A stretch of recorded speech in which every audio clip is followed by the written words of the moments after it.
కంస, ఎందుకంత సంతోషపడుతున్నావు? జాగ్రత్త పడు. నువ్వు ఎంతగానో ప్రేమించే నీ చెల్లి కడుపున పుట్టే కుమారుడు నిన్ను అంతం చేస్తాడు. దేవకికి పుట్టే 8వ సంతానం చేతిలో నువ్వు మరణిస్తావు.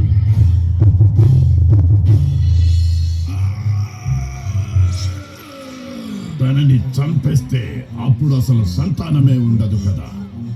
కంస, నువ్వు చేస్తున్న తప్పేమిటో నీకు అర్థమవుతుందా?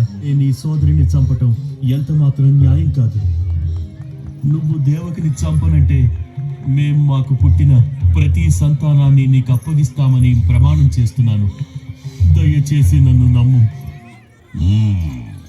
నేను దేవకిని చంపను, కానీ నువ్విచ్చిన మాట నిలబెట్టుకునేలా చేస్తాను.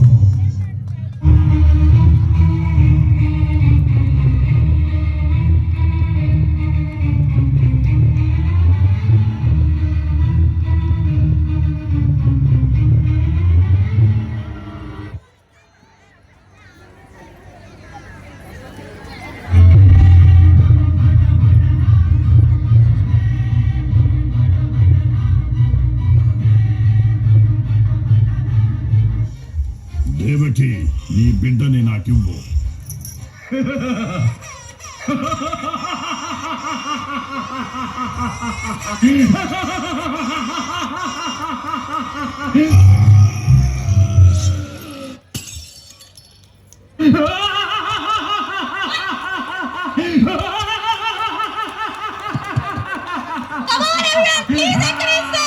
తరువాత కంసుడు దేవకికి పుట్టిన తరువాతి 5 బిడ్డలను కూడా అలాగే చంపేశాడు.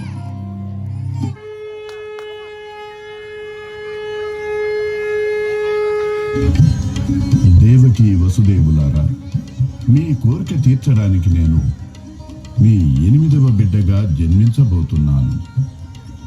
వసుదేవ, ఈ బిడ్డను ఇక్కడ నుంచి గోకులానికి తీసుకువెళ్ళి నందగోపాలుడికి జన్మించిన బిడ్డతో మార్చుము.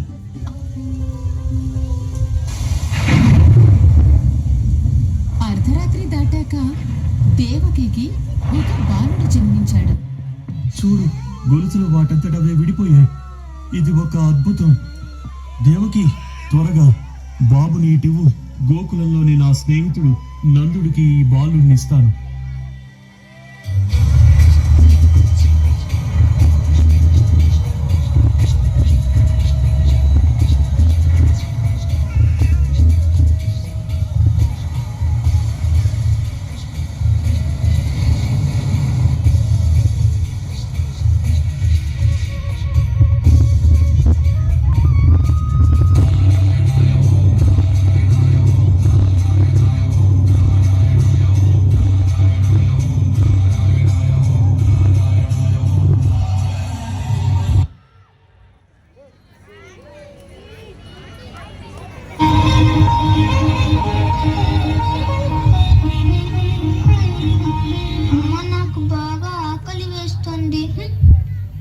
నాకు వెన్న కావాలి. వెళ్ళు, ఎవరింటికైనా వెళ్ళి దొంగిలించి తిను. నేను ఎవరింటికో వెళ్ళి ఎందుకు తినాలి? మా అమ్మ దగ్గర ఎంత వెన్నుందో. కానీ నీకు ఆ వెన్న దొరకదు. కావాలి. నువ్వు వసంత ఇంట్లో వెన్న దొంగిలించావు. ముందు చెవులు పట్టుకుని క్షమాపణ అడుగు. మళ్ళీ ఎప్పుడూ దొంగిలించనని నాకు మాట ఇవ్వు. అప్పుడే వెన్న పెడతాను నీకు. వెన్న నాకు కావాలి. నువ్వెంత అరిచినా సరే నేను నీకు వెన్న పెట్టను. కుండ బద్దలు కొట్టినా? ఏమిటి? వెళ్ళు, వెళ్ళి బద్దలు కొట్టు. బద్దలు కొట్టినా? వెళ్ళు. కొట్టినా? బద్దలు కొట్టినా? కొట్టు. బద్దలు కొడుతున్నా. కొట్టు చూద్దాం.